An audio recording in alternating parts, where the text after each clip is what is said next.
What it do, comic bros? Y'all already know the vibes. It's your boy, Super Duper Sean, and this is Power of Comics. Today, we talking about Kyle Higgins' immortal legend, Batman. We gotta go through this first issue because I was really feeling it. It's a different take on Batman. Y'all know I love my Elseworlds. I'm a big what if guy.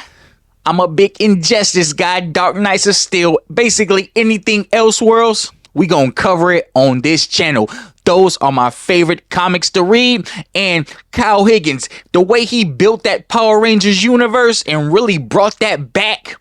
He put Power Rangers on his back. We got to show this man Kyle Higgins some respect. So anything this brother is writing, anything this guy is writing, yes, we are covering it on this channel. He's one of my favorite writers. We got Dan Mora on the art, I believe. At least on the cover art, I think. But this does look like some Dan Mora art. Matt Groom. Anyways, I already feel like I've been talking too much. Let's jump into the Immortal Legend Batman issue number 1. Let's get it. Run it. So the comic jumps off at World Avoca. Classification 5, Frontier. And the comic kicks off with 2 flying jets. One is giving chase. Of course, the immortal Batman is in the one behind, giving the chase. Next thing we know, he fires a few shots, shooting the other spacecraft out of the air. The suspect survives and runs through a cave. And as he's running through this cave, you will see all these beautiful crystals just crystallizing in this cave. But as he's running, he opens up fire, shooting the rocks, trying to seal the cave behind him, trying to trap Batman in the cave as he gets away. The rocks collapse and he celebrates getting away from Batman. But then Batman comes crashing through the rocks, grabs our suspect by the throat and demands to know where Bruce Wayne is at. Ooh, bit of a twist. The comic then jumps to a diamond mine where we meet Ada V. She is the manager of the mining site. Now, she has invited Mayor Dent and Sheriff Wayne to see a body that has been ripped apart. She tells them that no human could have ripped another human apart. Also, the cameras were white. Bruce and Harvey decide to head back to town and make sure everyone there is safe. Mayor Dent tells Wayne he needs to inform the wife of the deceased. The comic then jumps to Davistown. The moment they arrive, the Batman tackles the sheriff. Harvey then pulls his strap saying, "Get away from him." Harvey says, You're the Batman, but we haven't had any shadow sightings. I would have seen the reports. Why is an immortal legend here? Batman then replies, "This man is a shadow. He's coming with me." So he's calling Bruce Wayne a shadow. It's all starting to make sense now, because we're like, okay, if Bruce Wayne is not in the suit, who is in the suit? But this man is an imposter. He is a shadow. Harvey Dent says to Batman Immortal, "What? That's absurd. Shadows don't talk. They can barely think. They can't impersonate anything, much less a person." The immortal Batman says, "Absurd, like a famous trillionaire deciding to permanently relocate to a backwater outpost on a Class 5 world." So a Class 5 world in this setting is a world that's full of poverty, not anywhere a rich billionaire, well, trillionaire would want to be. So he kind of gave himself away from that. This is the world's greatest detective you dealing with. You can't get nothing past him. Let's keep it moving. Batman, Harvey, and Mayor can't continue their conversation. Batman accuses Bruce of being the killer, claiming since he has arrived in this town, people have been dying. Bruce denies it and says Batman has been doing all the killings, saying he is the only one strong enough to mutilate those bodies. Harvey acknowledges that there were rumors of Batman's involvement, Batman quickly goes to brute force with his batarangs, while Bruce Wayne does the dash, screaming, "He's lost his mind!" Mayor Dent points his gun at Batman. Just as he gets close to Wayne, before anyone could get hurt, a bus pulls up, isolating Batman on one side. Look, it's Ada V, the Diamond Mine manager. She extends her hand to Bruce and says, "Get in." After picking up Bruce and Harvey, she says, "So I really don't have a plan here." Bruce says, "Just keep driving, lose him first, then we'll figure out what comes next." Harvey says, "An immortal legend, corrupted. How do we fight that?" Bruce replies, "One step at a time, Harvey. At least we found our killer." Ada V says, "Oh shh." The immortal legend Batman pops up out of nowhere in her rear view on their heels. "We have to outrun him," Harvey says. Ada V says, "I'll try." Bruce Wayne pulls out a pistol and starts to fire at Batman. Batman is hot on their trails, right behind this vehicle that Ada V scooped up Harvey and Bruce in. Batman grows annoyed with the pursuit. He then uses his batarangs to take out the vehicle's tires and bring it to a screeching halt.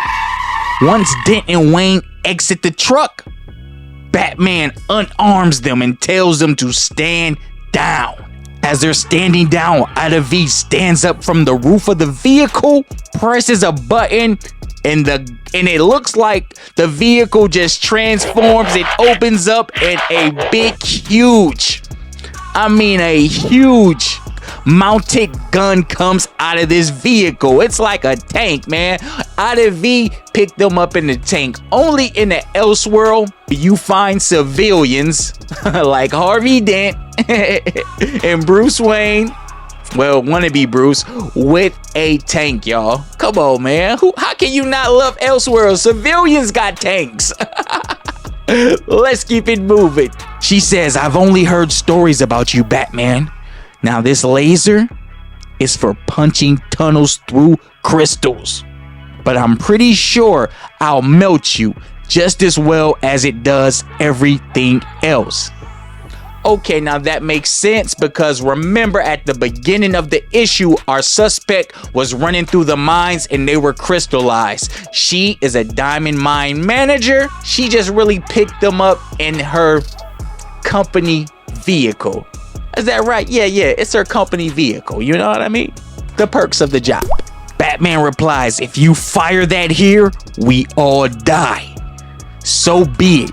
Sheriff Wayne has stood by our town, so we're sure as hell going to stand by him. If you're giving in to the darkness, then you won't mind if we all die," Sheriff Wayne says to the immortal Batman. "But otherwise, if this is just some big mistake, then walk away, Batman, please." Mayor Dent looks on. Batman replies, "If I leave now, you'll just keep killing. You won't be able to help it. You're nothing but the unstable, festering void where a soul should be, compulsively lashing out at the world, tearing away at all the peace and meaning and contentment you can never sustain for yourself."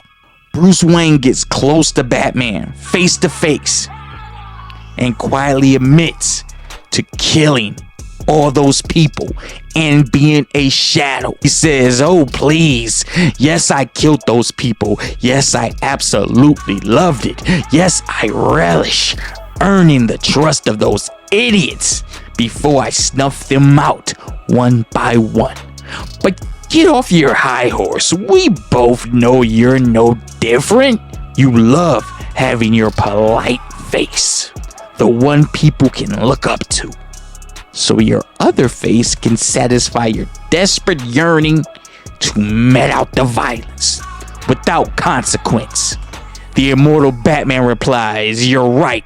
That is a shadow. He's not Bruce Wayne, and I can prove it." The immortal Batman grabs his utility belt and unclicks it, revealing his face, saying, because I'm the real Bruce Wayne. Right there, that's what we like to call that checkmate where I'm from. Hey, you all out of moves now. What you gonna do now, huh? What you gonna do now?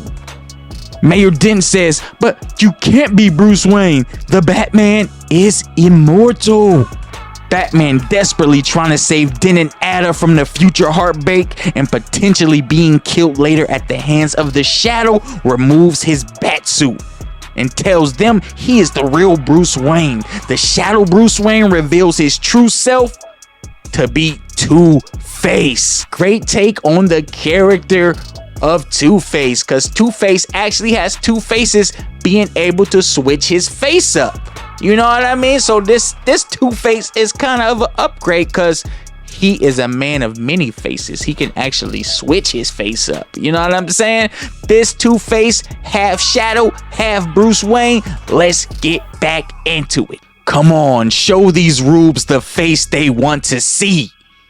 Become the Knight, the Two-Face man says to the immortal Batman. Batman readies his fighting stance. Charges the Two-Face man. Hits him with a right hook. Hits him with a left hook. That'll leave a mark. But don't worry, the Two-Face man says, you didn't get my good side. Shooting what it looks like to be an energy beam at immortal Batman. The immortal Batman dodges again, but eventually gets clipped by the energy beam. The immortal Batman then yells, Bat Press, yelling out his move and hitting the Two-Face man with a devastating front kick to the chest, nailing his weak spot and causing the Shadow to explode. Mayor Dent says no, because after the explosion, Mayor Dent starts to slip down the cliff. Along with Ada V, the explosion has taken out the terrain, causing both of them to fall to their deaths. But no, the immortal Batman could not let that happen. He dives off a cliff in desperation to save them both using his trusty grapple gun, swooping both of them up, saving them from the worst night of their life. I don't know about Ada V, man. You just actually tried to shoot me with a tank and I gotta save you. I don't know how I feel about that. Hey man, I probably would have swooped up Mayor Dent, but Ada V, man, you tried to literally gun me down with a tank. You gotta go, man. I'm sorry. I'm not saving you. I couldn't be a superhero. I hold grudges. Let's keep it moving. I'm sorry. I had no idea, truly, Mayor Dent says. All those people right under our noses. Don't apologize. It's not your fault, the immortal Batman says. It's mine. Looking at his bat jet while he says it, he hops in it and says, and I'm going to fix it. Revving up his motor, the exhaust pipes off the jet, blowing smoke. He takes off into the night of space, presumably to hunt down more shadows. I don't know. Mayor Dent and Ada V just watch in disbelief, recognizing how close they came to death. Now that ends the first issue there, but there is some backstory that we kind of gotta go over so we can better understand the immortal legend Batman, what the immortal legend is, where they come from, and so on. So let's dive into it. Epilogue. Our history begins with the history you're taught in schools and the start of the 22nd century. Humanity took to the stars, but to conquer the vast distances between solar systems, we had to unlock the power of dark matter, allowing us to bend space-time around our ships. This forever changed the destiny of our species. It connected us to distant worlds, new resources, new opportunities. But unlocking this potential came at a terrible cost. The first time we used dark matter, we permanently shattered the barrier between our universe and our universe's shadow. Through the breach came humanity's shadow, mindless, soulless apparitions that craved nothing but violence and destruction. In those early days of expansion across the galaxy, we had no way of fighting the shadows until 3 powerful warriors emerged seemingly from nowhere. Some thought them aliens, some thought them gods, but whoever they were able to fight back the shadows. But this is where the truth diverges from history. They weren't aliens or gods. They weren't even immortal, as is so widely assumed. They were just 3 exceptionally talented people. 3 people who discovered a way to access and channel the energy that binds our universe and the shadow universe together. So quick breakdown. So basically, they were trying to traverse the galaxy quicker. They didn't have the power to do that until they accessed dark matter. They got the dark matter by drilling the barrier between Earth and Earth's shadow. After drilling that barrier, they harvested that energy, which was the dark matter, and they used it. They used the force of it to travel across the galaxy. So basically, dark matter is just energy. Strong, powerful energy. And the immortal ones was able to access it themselves and harnessed it to become superheroes. I mean, that's the best way to explain it. They was able to harness that energy to become superheroes. Let's get back into it. The first embraced the ennobling, spirit-lifting, bright half of the binding energy closest to our universe. He named this approach the Way of the Robin.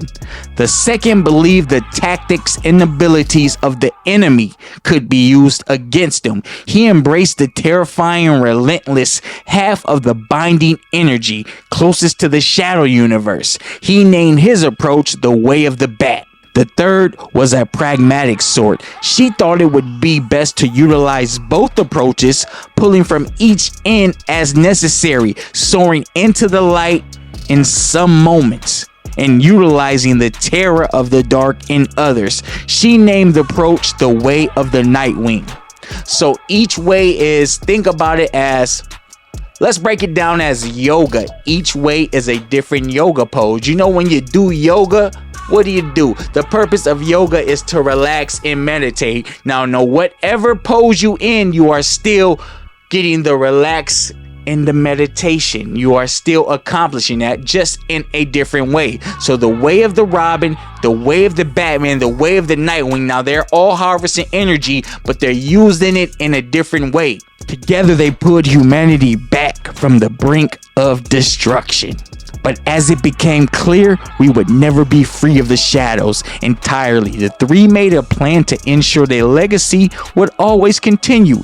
They wanted the people of the universe to feel safe exploring the stars, so they let the rumor that they were immortal become received wisdom. In truth, however, they simply chose successors to train in the ways and eventually adopt their mantles, a tradition that has continued the generations to this day. 1 year ago, from example, Master Stephanie Brown passed the mantle of immortal legend Robin onto a boy genius Tim Drake. 2 years prior, Master Harper Rowe passed the mantle of immortal legend Nightwing to the stunt pilot Dick Grayson. And 2 years before that, I passed the mantle of immortal legend Batman on the trillionaire Bruce Wayne. He wasn't my first choice. Bruce was born into extreme wealth and privilege. He knew nothing of pain and suffering until a shadow attack that I was unable to prevent led to him losing both of his parents. After this, he had the wrath and drive required of a good candidate, but I was convinced that despite this, his background meant he would be too soft to take on the responsibility. But he was determined. The immortal legend Batman must continue, but it's clear now that Bruce can't bear that responsibility. This is why I've brought you here to fix my mistake. I should have chosen you first, my son, but I feared that asking you to carry both the family legacy and the mantle of immortal legend Batman would be too much to ask. So now, the issue ends with Thomas Elliot agreeing to take the mantle of the immortal Batman from Bruce Wayne. So Thomas Elliot's father was the one who gave it to Bruce Wayne. He doesn't feel Bruce Wayne is worthy, so he's gonna send his son to try to take the mantle back, and that's truly where the issue ends. Now, I'm gonna have to say this: the whole way of the Robin, the way of the Nightwing and all that stuff was kind of confusing to me. Like, I'm like, okay, I kind of get what you're saying, but I kind of don't. You know what I mean? You're saying you're talking about the shadows, and so the universe has a shadow, right? I don't know about this power system. I don't know. It's making me think too much. Nah, man, but I kind of feel like they could have explained it just a little bit better. It's not totally clear. And to me, that's a bit of a problem. You know what I mean? I like for when I read a comic that I automatically understand it like that. Now, I've read this a few times and I'm like, okay, I kind of get it. It's basically just energy hidden behind a veil. We drilled it and we harnessed that energy that was behind the veil. But it seems like they're trying to dress it up and make it more complicated than it should be. I love the design of the immortal legend Batman. The first issue really didn't knock my socks off, so to say, but it's Kyle Higgins, and I'm going to stick to it because he does have good payoffs. His books do have good payoffs. We can take it back to Radiant Black. We can take it back to Power Rangers. Kyle Higgins is a veteran when it comes to the comic book industry. So I'm going to still stick to this immortal legend Batman. The first issue was a little bit funky. The power system is a little bit weird, but I'm going to trust that Kyle Higgins can bring this thing home. Plus the damn more art is great. So I'm going to rate this first issue a 5 out of 10, but I'm going to stick to it. I hope it gets better. I'm your boy, Super Duper Deuces. And if you can explain this way of the Robin, this whole power system better than I can, help me understand it in the comments below, because I'm like, why y'all trying to make this so complicated, bro? Come on, man. It's your boy, Super Duper Deuces.